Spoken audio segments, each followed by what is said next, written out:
Hello, and welcome back to the Caliphs, the rise and fall of Arab power. My name is Zaid Wahab, and today we're going to discuss the brief and confused reign of al Hadi, fourth of the Abbasid caliphs. He and his brother Harun al-Rashid had both been named by their father al Mahdi as his successors, in that order. While we'll try to keep the spotlight on al Hadi, he'll still have to share it with al-Rashid and a few other leading men, all of whom feature prominently in this disputed time for the caliphate. It'll be a bumpy and bewildering ride, but the turbulence won't last very long. Episode 49, Al Hadi.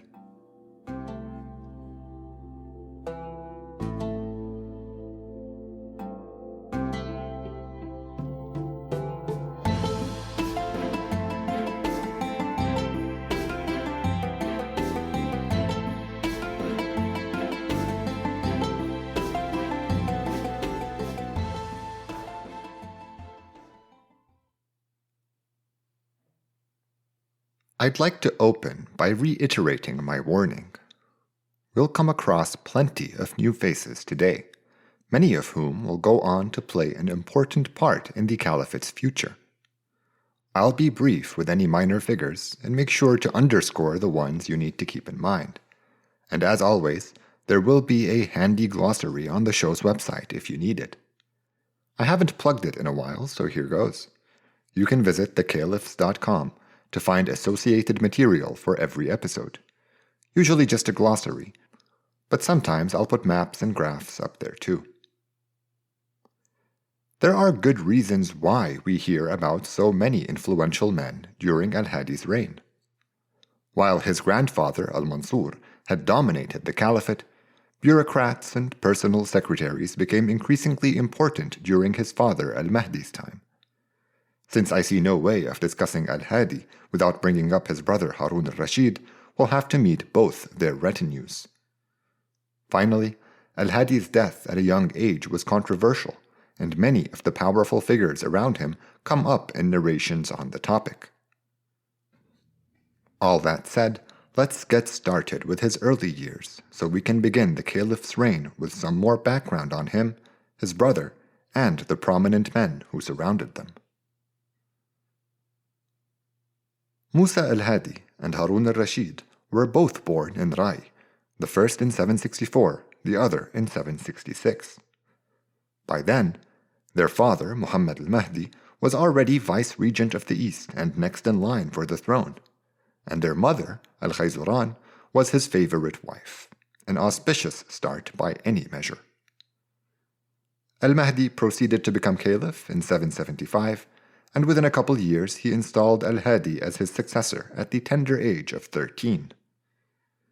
We have very little on al-Mahdi or his family before this, and even after his ascension, it's the caliph himself whom our narrations focus on, and as always, they elide women and children entirely.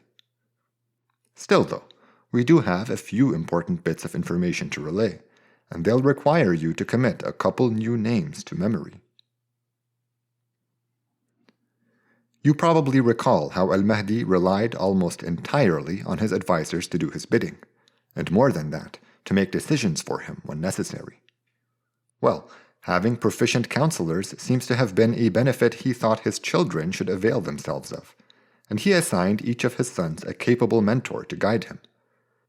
Al-Hadi got Ali ibn Isa ibn Mahan, and al-Rashid was practically raised by Yahya ibn Khalid al-Barmaki. Both names will be very significant to our narrative going forward, so it's worth paying extra hard attention whenever I bring them up, especially Yahya. Since this is al-Hadi's episode, we'll start with his mentor/advisor/confidant, Ali ibn Isa ibn Mahan. Ali's father, Isa ibn Mahan, had been one of the preachers of the Da'wah in Khurasan back when the Abbasid project was still a secret calling, before the revolution. He rebelled against the Abbasids for some unknown reason, however, and was swiftly dealt with by the all-powerful governor of the province, Abu Muslim. His son Ali remained faithful to the new dynasty, and after serving with their armies, he became the head of al-Mahdi's personal guard, who eventually assigned him to be his son's mentor and protector. Many aspects of al Hadi's upbringing and reign are murky and difficult to make out with much confidence, but at least according to some narrations, his father made him head of the Abbasid armies in 780, when he was only 16 years old. If that's true, then the choice of the Marshal ibn Mahan was a fitting one, as there were few with more military credibility than this leader among the Abna. Just a reminder for anyone who needs it, the Khurasaniya had been settled near the capital by al-Mansur, and since then they had come to be known as Abna al-Dawla, or sons of the state. Ibn Mahan numbered among their leaders before being assigned to the caliph's personal guard. Al-Rashid's mentor was Yahya ibn Khalid al-Barmaki, and although we'll have plenty to say about both him and Ibn Mahan, Yahya's family, the Baramika, will get far more attention as they end up playing a momentous role in the caliphate's future administration. We'll get to them in due course, probably next time actually, but don't hold me to it. For now, all you need to know is that Yahya al-Barmaki was practically a father figure to the young Harun. Even before al Mahdi came to power, he and Yahya had been exceptionally close. Perhaps even more crucially, al-Khayzuran took a strong liking to the Baramika. Multiple sources say that Yahya and al-Mahdi's families were so close that al-Khayzuran had nursed one of Yahya's babies, and Yahya's wife had nursed Harun al-Rashid, since the two were born only 7 days apart. Unlike Ibn Mahan, Yahya's background wasn't strictly military. Although he had held command before, he was better known as an administrator. Al-Mansur had appointed him governor of Azerbaijan towards the end of his reign, a position in which Yahya seemed to have exceeded expectations. The boys needed these accomplished men by their sides because their father, like his father before him, had big plans for them. Plans better suited for hardened leaders than boys. When al-Mahdi made al Hadi head of the armies, he also made him vice-regent of the East, an arrangement he lifted as is from his father's playbook. Then, after Harun came back from his victorious campaign against the Byzantines, al-Mahdi got real creative and appointed the younger son vice-regent of the West. Azerbaijan, Armenia, and all the lands west of Anbar were thereafter nominally under his control.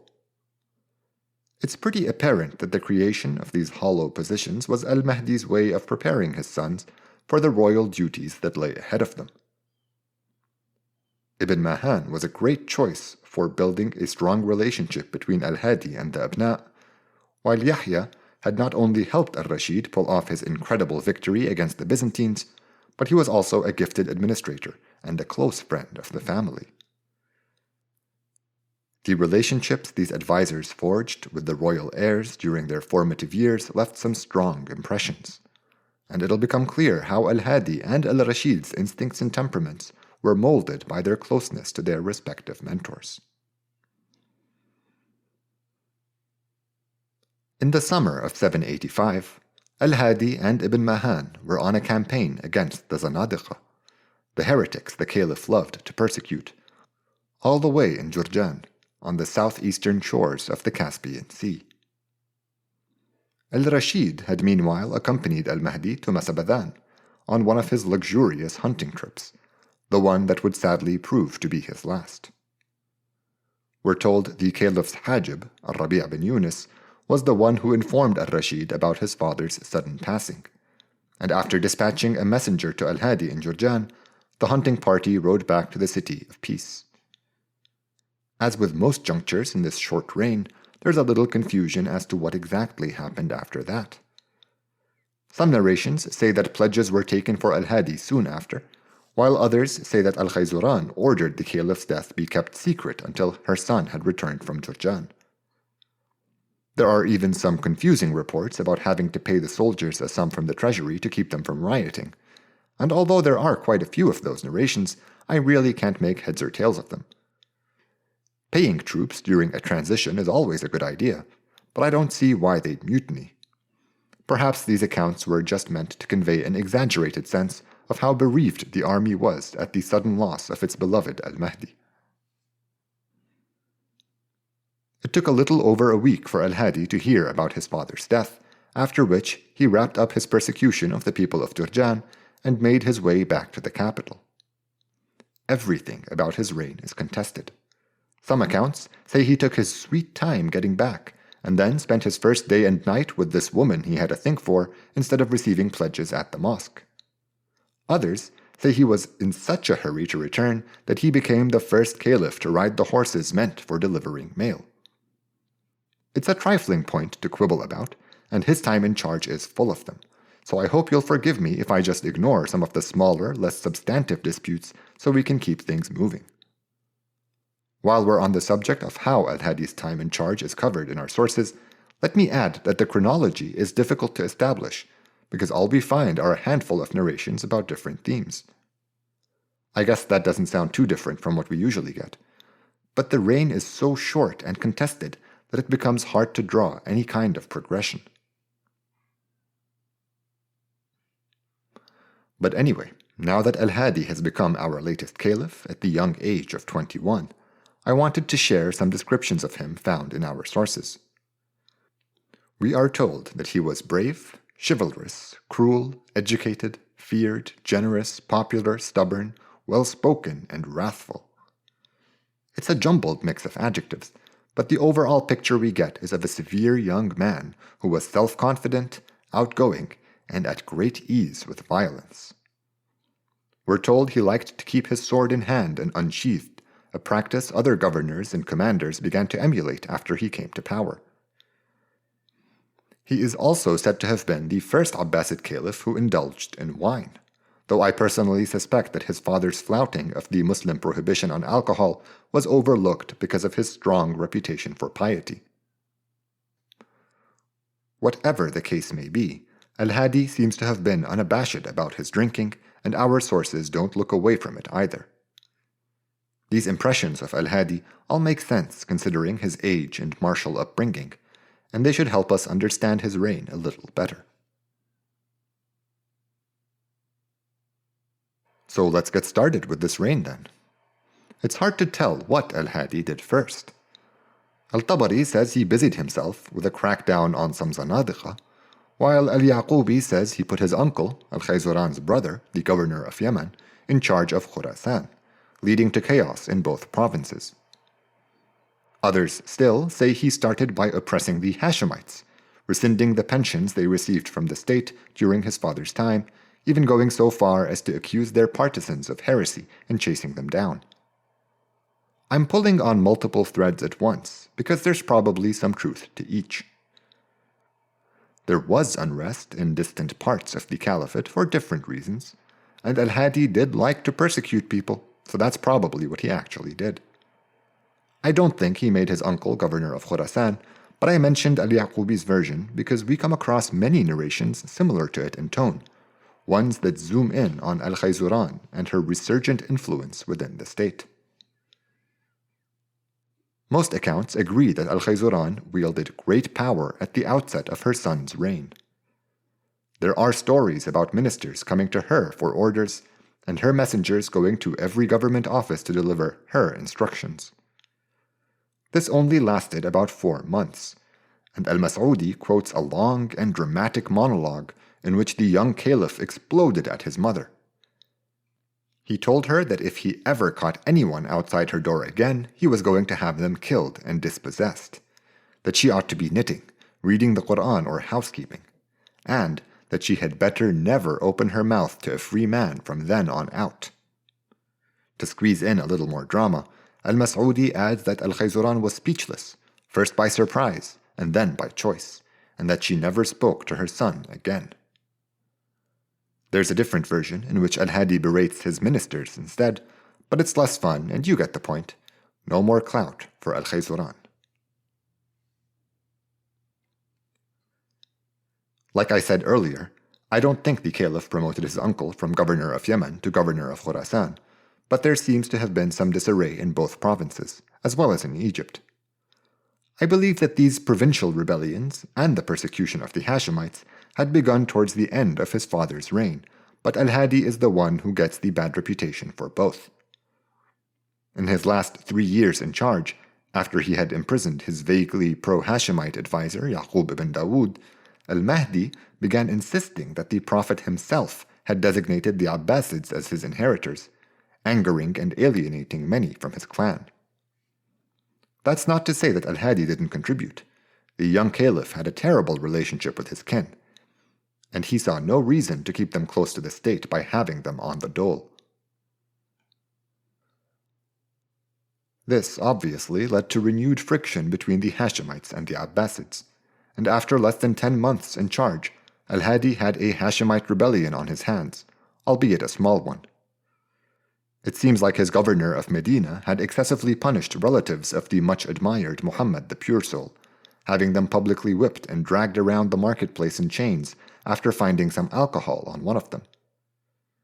Shortly after that episode, a nephew of the Pure Soul named Hussein seized the mosque's pulpit, and a few hundred supporters of his pledged their allegiance to him. I should note that the label Hashemite isn't exactly accurate, as many of Hussein's clansmen did not support his movement. Musa al-Kadhim, son of Ja'far al-Sadiq, the leader of the clan's only other branch to directly descend from the Prophet, stuck to the apolitical example of his ancestors. He kept his supporters out of it and warned Hussein that his actions would only lead to his death. I'll stick to the term Hashemite because it's the one we've used thus far, but our sources prefer to use Alawi, Talibi, Hassani, or Zaydi. Hussein's public reception of pledges led to a fight with the local Abbasid garrison, one that lasted about 11 days and had the Hashemites trapped in the Prophet's mosque. Unable to take the city and increasingly desperate, the 300 or so left in secret and made for Mecca. They were confronted by 3 Abbasid commanders at a place ominously named Wadi al-Fakh, or Trap Valley, where most of the rebels were killed with ease. Numbers-wise, this was the second biggest Hashemite massacre after al-Hussein's dark day at Karbala. There were survivors this time around, however, and 2 of them would go on to cause trouble for the caliphate. One went north to Daylam by Tabaristan on the Caspian coast and proceeded to convert many of the natives to his cause. The other went all the way west to Morocco, where he similarly established local control and started his own Hashemite dynasty. Obviously, we'll have to discuss both men in more detail, but we can leave that for when they barge into the Abbasid spotlight down the line. For now, let's say a bit more about the commanders who stopped them at Wadi al-Fakh. There were 3 of them, but since we already have too many names in our episode, we'll just focus on the pair who matter. The first was Muhammad ibn Sulaiman, the cousin of al-Mansur's, who had replaced Isa ibn Musa as governor of Kufa back in 763. Since then, he'd been promoted a few times, and he was probably governor of Basra at the time of this uprising. He had taken hundreds of guards with him on his pilgrimage as a defense against Bedouin raiders, revealing that even the ruling clan was not safe from desert bandits. This may imply that already at this early stage, there were plenty of disenfranchised Arab tribes who wanted nothing to do with the caliphate and preferred to lead a nomadic life instead. But to get back to Muhammad ibn Sulaiman, his large entourage served as the bulk of the Abbasid forces against Hussein's ragtag group. When their defeat was apparent, some of the Hashemites surrendered to him, including the son and brother of the martyred Pure Soul. Muhammad ibn Sulaiman accepted and promised them safety, but the other commander, Musa ibn Isa, son of Isa ibn Musa, had them both put to death. When the Abbasids returned to the caliph, al Hadi was furious with Musa for his behavior, and the caliph had him dispossessed of all his assets. Muhammad ibn Sulaiman, on the other hand, was rewarded handsomely for his service. We'll have more to say about both these Abbasids in future episodes, so don't forget about them just yet. There's one more prominent theme in al Hadi's reign, and there is so much material on it that it almost dominates the caliph's whole time in charge. It seems that at some point in his first year in power, al Hadi decided to reshape the caliphate's succession plans, seeking to remove his brother Harun al-Rashid and install his son Ja'far, who was only 7 years old. They get younger every time, don't they? This is probably the most contentious part of al Hadi's reign, and there are so many divergent narrations that I hope you won't mind if I skip most of the controversy and only stop to comment on the most important variations as we go through what I believe took place. Let me start by saying that no matter how inexperienced, reckless, or drunk with power al Hadi may have been, trying to install a 7-year-old was a dumb idea. Beyond having al-Rashid step down and renounce his claim, he had to get the governor of every province to go out in public and promise to pledge to a child, a ludicrous non-starter. There was no way of sealing the deal any further either, as the Arabs believed you could not pledge yourself to more than one person at a time, so a promise to pledge oneself was the best that could be extracted while al-Hadi was still around.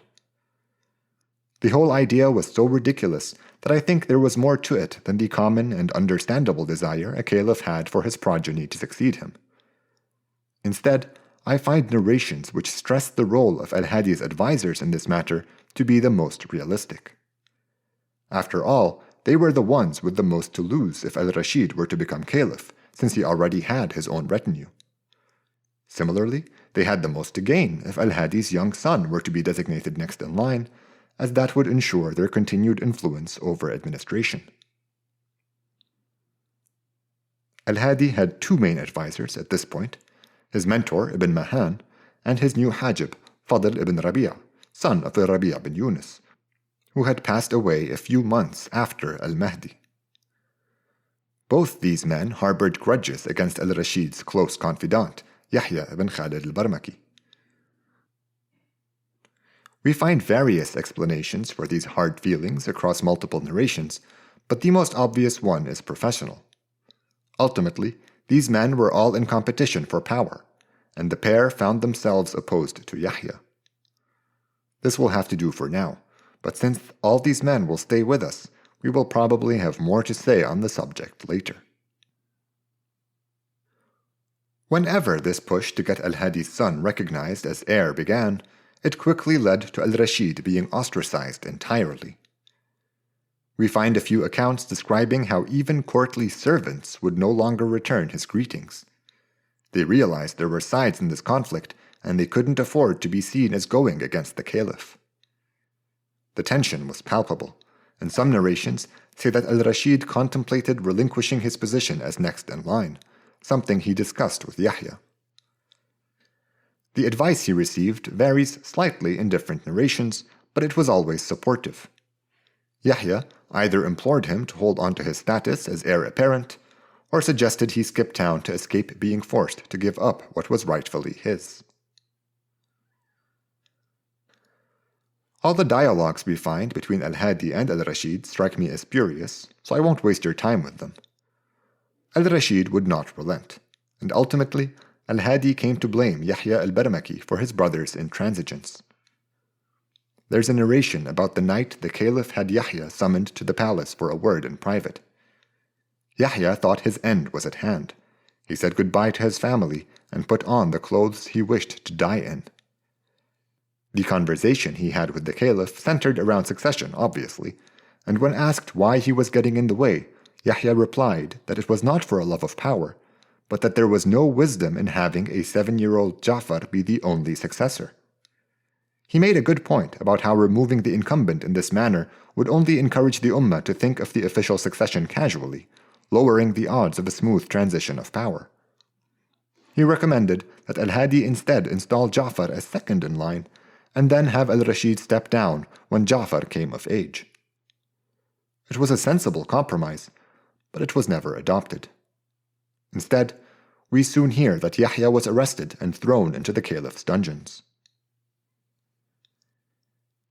Things get a little messier after this, and it's hard to tell with much certainty where anybody was.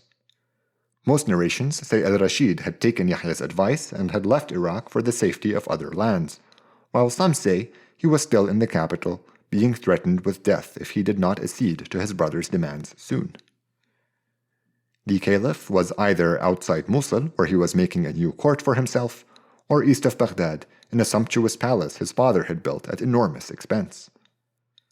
Either way, in early September 786, al Hadi fell sick, and he passed away within a week, at the young age of 22.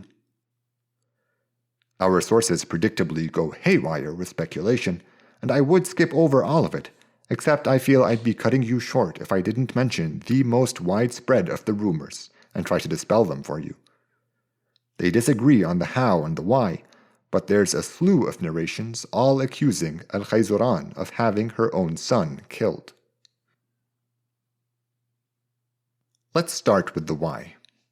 Some accounts try to convince us of this maternal plot by saying that Al-Hadi himself had tried to have his mother assassinated a few months back. They claim he had sent Al-Khayzuran a dish of rice and meat, telling her it was too delicious to miss out on. It must have been sketchy, because she ordered her servants to try it out on the dog, and it dropped dead pretty much immediately.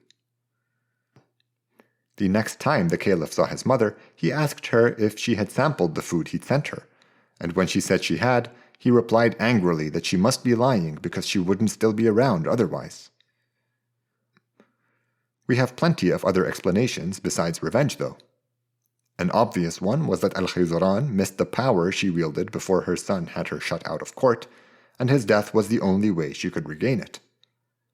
Another one was that she grew worried about al-Rashid after al-Hadi's threats grew more serious, and figured the best thing she could do was protect one son by killing the other. As for the how, some say that she caused his illness with a slow-acting poison, while others admit that the illness was natural, but that she then bribed one of the servant girls to suffocate him with a pillow while he was in this helpless state. I am not convinced by any of these accounts, and can't say I'm surprised at the hostility towards Al-Khayzuran found in the oral material.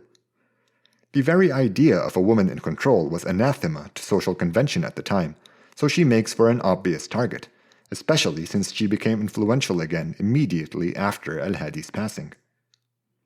It's notable how none of our sources think to blame Harun al-Rashid for his brother's sudden death, even though he was the one who benefited the most. A powerful woman like Al-Khayzuran was simply too effective a lightning rod for the Ummah's darkest suspicions.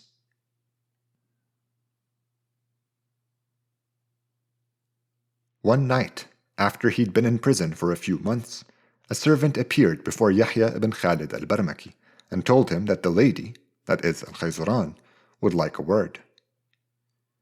Yahya must have thought it was a test, for he protested that he did not know what she could possibly want from him. Then he figured it was one last cruelty from his captor.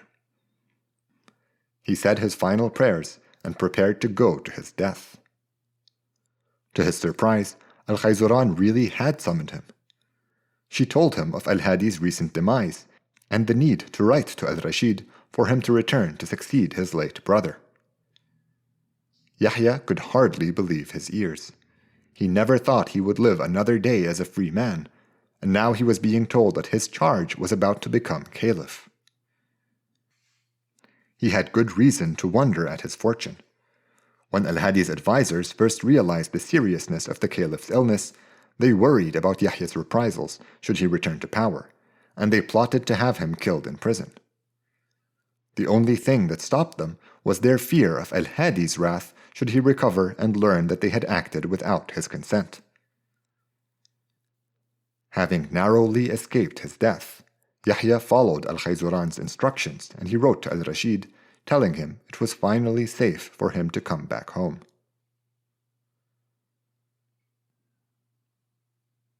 So there you have it, the short and tumultuous reign of Musa al Hadi.